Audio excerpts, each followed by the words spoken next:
আসসালামু আলাইকুম রহমতুল্লাহি ওবরাকাতু। প্রিয় বন্ধুরা, আজকের ভিডিওটা খুবই ইম্পর্টেন্ট, তাই মেহেরবানি করে কেউ স্ক্রিপ্ট করবেন না, সম্পূর্ণ ভিডিওটি দেখবেন।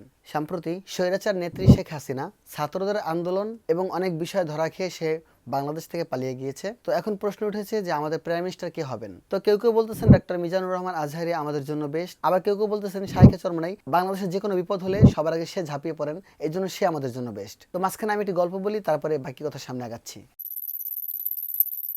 একদিন স্বর্ণ এবং লোহার দেখা হয়ে গিয়েছে, সামনাসামনি মুখোমুখি হয়েছে। সো তখন স্বর্ণ লোহাকে বলতেছে, আচ্ছা ভাই, স্বর্ণকার আমাকে লোহা দিয়ে পেটায় আর কামার তোমাকে একই লোহা দিয়ে পেটায়, কিন্তু স্বর্ণকার যখন আমাকে লোহা দিয়ে পেটায় আমি তত জোরে চিৎকার করি না, অত শব্দ করি না, কিন্তু কামার তোমাকে যখন লোহা দিয়ে পেটায় তখন তুমি কেন এত শব্দ করো? তখন লোহা বলতেছিল, ভাই স্বর্ণ, তুমি শোনো, স্বর্ণকার তোমাকে যে হাতুড়ি দিয়ে পেটায় সেটাও লোহার তৈরি, আর কামার আমাকে যে হাতুড়ি দিয়ে পেটায় সেটাও লোহার তৈরি, কিন্তু বিষয়টা হলো যখন নিজের মানুষ নিজেকে আঘাত করে তখন কষ্টটা একটু বেশিই লাগে।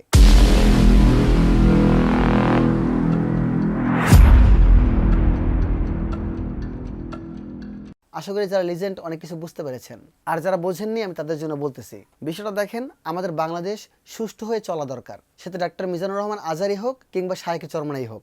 যার হাতের মাধ্যমে চললে বা যিনি আমাদেরকে খুব রেসপন্সিবিলিটি দেখাইতে পারবেন, আমাদের যে কোনো বিষয় সুষ্ঠু বিচার করতে পারবেন, তাকেই দেওয়া উচিত। হ্যাঁ, তবে একটা কথা আছে, ডাক্তার মিজানুর রহমান আজহারি সাহেব তিনি বাংলাদেশের বাইরে ছিলেন। হ্যাঁ ঠিক আছে, সে যুবকদের জন্য অনেক কনসালটেশনমূলক কথা বলেন, কিন্তু এদিকে শাইখে চরমনাই যে কোনো বিপদ হলে বাংলাদেশের ভিতরে সবার আগে তিনিই ঝাঁপিয়ে পড়েন সবার সামনে। তো সেক্ষেত্রে যেহেতু শাইখে চরমনাই সবসময় সকল বিপদে আমাদের সামনে, আমাদের রাহাবার হয়ে, আমাদের ঢাল হয়ে দাঁড়িয়ে থাকেন, তো সেজন্য আমার ক্ষুদ্র মেধা থেকে এটাই আসে যে শাইখে চরমনাই বেস্ট। তারপর প্রিয় বন্ধুরা, আপনাদের কার কি মতামত অবশ্যই কমেন্ট সেকশনে জানিয়ে যাবেন। আপনাদের সকলের জন্য কমেন্ট সেকশন খোলা আছে।